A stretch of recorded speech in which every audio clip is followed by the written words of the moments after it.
Hello students, welcome to Social Science class 10th. Students, we were doing our chapter Sectors of Indian Economy, in which we have discussed about organized and unorganized sector.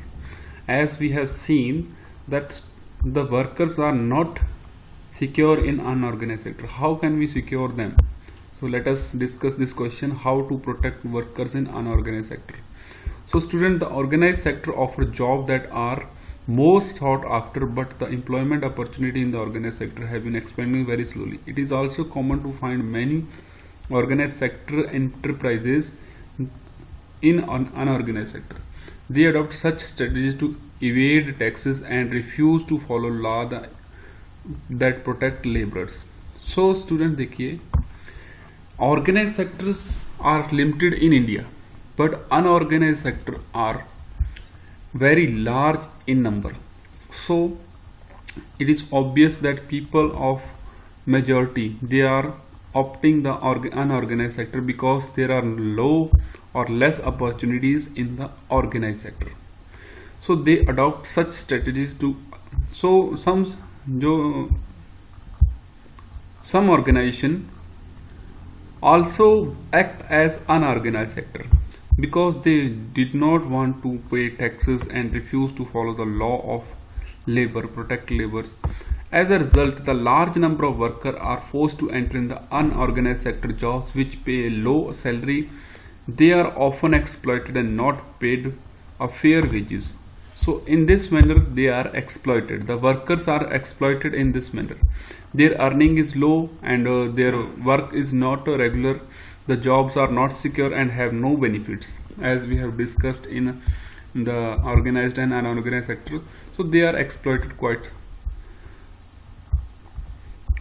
Since 1990s, it is also common to see a large number of workers losing their job in the organized sector. The workers are forced to take up jobs in unorganized sector with a low earning. So as we have discussed that many organizations are becoming private, and this led to the loss of job of many people who are working in organized sector, and this led to the huge involvement of people or workers in unorganized sector. Hence, besides the need for more work, there is also need for protection and support for worker in the unorganized sector. So worker need to be secured. So that is why we need to secure workers in unorganized sector. Who are vulnerable people who need protection? So who are the groups which are affected more by unorganized sectors rules and regulations? In the rural area, unorganized sector mostly comprise of landless agricultural laborers, small and marginal farmers, sharecroppers and artisans. Nearly 80% of rural households in India are in small and marginal farmer category. These farmers need to be supported through the adequate facility and timely delivery of seed, agriculture input, credit, storage and facilities. So all these facilities are needed by people who are living in and working in the rural area, like small farmer, sharecropper, artisan. All these people, they are working under unorganized sector. Laborers, agricultural laborers, because agriculture is not organized, sharecropping system is not organized, artisan work is not organized. All those around 80% people in the rural area, they are working under unorganized sector, but they have no security. For example, we are producing seeds, we are producing grains as a farmer, but nowadays we are facing problem in selling those grains. So we do not have security that whether our seeds are being purchased or not. So in this manner they are exploited. In the urban areas, unorganized sector comprises mainly workers in the small scale industry, casual workers in construction, trade and transport, etc. These are unorganized sector workers in urban areas. So these are the workers who are working under unorganized sector in cities. Those who work in street vendors, head load workers, Garment makers, rag picker, etc. These are also not organized. Small scale industries also needs government support for procuring raw material and marketing outputs. All those industries which are small scale industries, they also need government support to run their businesses. So the workers totally dependent on the government. They cannot afford the facilities which are like transportation, power supply, etc. So the casual workers in both rural and urban need to be protected. We also find a majority of workers from the scheduled caste, tribe workers communities in unorganized sector. Besides getting irregular and low paid work, these workers also face racial discrimination. As you have seen, that scheduled caste people and scheduled tribe people, they are facing discrimination against the other class of the people. So this also need economic as well as social development of the society. So we can solve this out by making the unorganized sector more aware about the rules and regulation of the Government and Wages Act, and we can also the government should also check the working of unorganized sectors. So on the other hand, we have different types of sector as well, that is public and private sector. So student, in 8th class we have discussed about it in very detail, what are public and private sector. So first of all, those which are owned by government, those are public sector. And private sector, ownership of asset or delivery services in the hands of private individual companies. For example, railway, post office and other sector which are not profit making agencies, these are under government.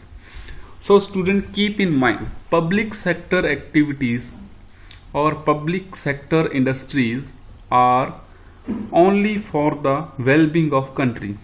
These industries are not profit making, but these providing basic services to the country. On the other hand, private sector, they are profit making. Tata Iron and Steel Limited is a private company. Reliance Industry is also a private company. Activities in private sector are guided by motive of profit, as we have discussed. To get such services, we have to pay money to these individuals and companies. The purpose of public sector is not just earn profit. Government raise money through taxes and other ways to meet the expenses on the service rendered by it. Student, as you have seen, there are many services in around us like hospitals, railways, roadways, etc. These are constructed by the government, but government do not take such amount of money which is expended on the construction of roads.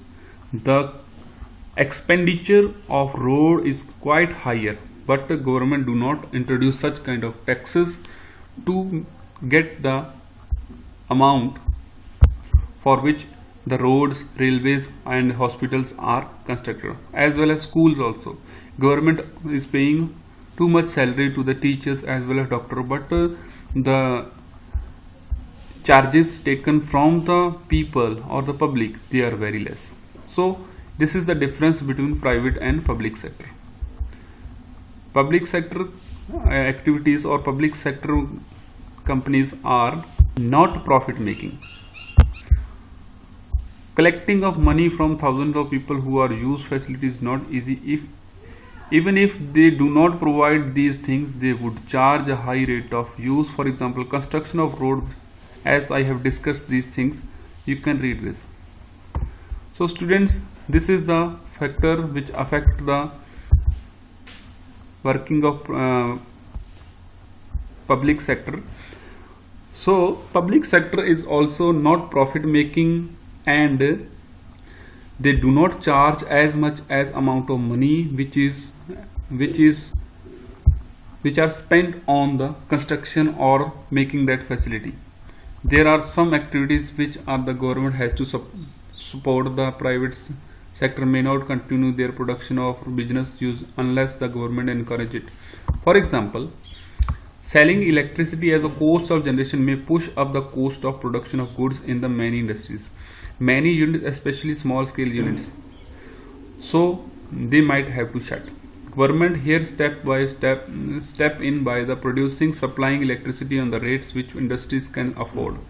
So government giving the electricity to the industries at very reasonable rates so that industry can afford these electricity and other services. Because if government charge the electricity cost on the charges as it paid by the government on its production, then it is not easy to industry to pay that amount of money. So government provide electricity on subsidized price. There are large number of activity in which large primaries as responsibility of government. The government must spend on these providing health and education facilities as I have discussed. So students, there are some basic facilities that government has to support. That is why these sectors are under public sector or government.